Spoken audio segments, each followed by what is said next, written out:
This segment is sponsored by City Tavern and Bishop's Cut and Color. And now here's a great way to pay a compliment. A small idea turns into a big gesture for a couple of women who wanted to say thanks. Cameron has that story. After taking their regular walks in their neighborhood last month, Linda Guyton and her partner Lois Dosky decided to forego the Christmas gifts for their family and instead spread their thanks to some other special people. So here to talk more about their efforts are Linda, and with her is Allie Colon, customer service specialist with Ohio Health's Riverside Methodist Hospital. Good to have both of you guys. Thanks for having us. Thank you. So Linda, how did your walks in the neighborhood spark that idea? Well, like many folks, Lois and I took up COVID walking in the neighborhood this past year.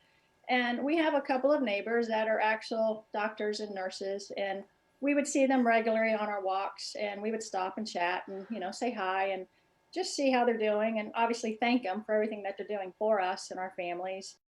It was with that we had the opportunity to hear their stories and their highs and lows of their workday. And that's what really got us thinking that there's got to be a way that we can just give back to folks somehow, and not sure how to do it, but in some small way we thought, well, maybe we could at least provide lunches or something. And so that's kind of how the idea sparked. Linda, I understand you thought you might be able to get some money together for 10 or 20 lunches, and clearly you surpassed that idea. What was the total number? Well, it was 10 times that, actually. Wow. It was crazy. We reached out. We just sent some group text messages to some friends. We reached out to some of our church friends over at King Avenue United Methodist, our tennis friends over at Olympic, some of my colleagues at the City of Columbus, other neighbors, friends, and the response was overwhelming. We partnered with a small local business to cater it with City Tavern.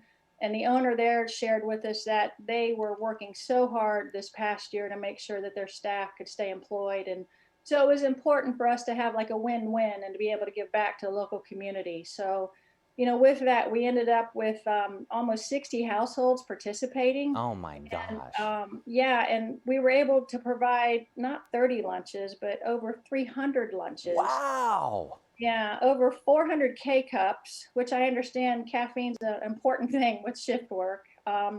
And then a special shout out needs to go to Kelly Wertzman, the owner of Bishop's Hair Salon over at Indianola. Not only did she give a nice monetary donation, but she also provided us with 75 free haircuts to the folks at Riverside. So Allie, I want to ask you, how did the distribution work? I mean, we have some pretty incredible photos. I mean, that's a huge deal. Yeah, it was a huge deal. And originally when Linda reached out, I didn't know how big of a deal it was going to be. I asked how much it would be, to individually wrap everything, knowing that some of that money would go there.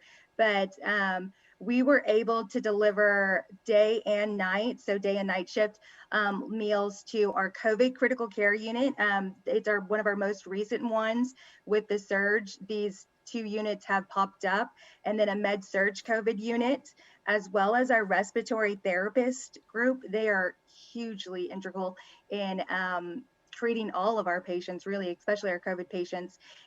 Parking, which maybe our underdog, our transport, and especially EVS, who are making our connections with patients when they go into those COVID rooms and see and talk with our patients. What kind of impact do you hope, Allie, this makes, the effort that Linda made in this, and Lois, to hopefully inspire others? Out of the goodness of their heart, that just inspires gratitude. And gratitude breeds resiliency.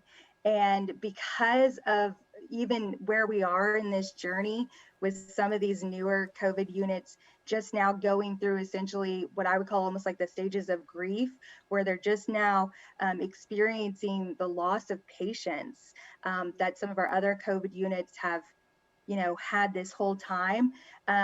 We were inspired so much too, as like another alternative, because we understand that gratitude breeds resiliency. We set up a special resiliency fund through the Ohio Health Foundation that will specifically support our frontline workers. So it just, essentially led the way to another option for that. We don't want any barriers in the way of people trying to do good. Absolutely. Well, thank you guys so much for joining us today to share your story. I know this is going to inspire others. Yes. Stay safe and continue doing the good work.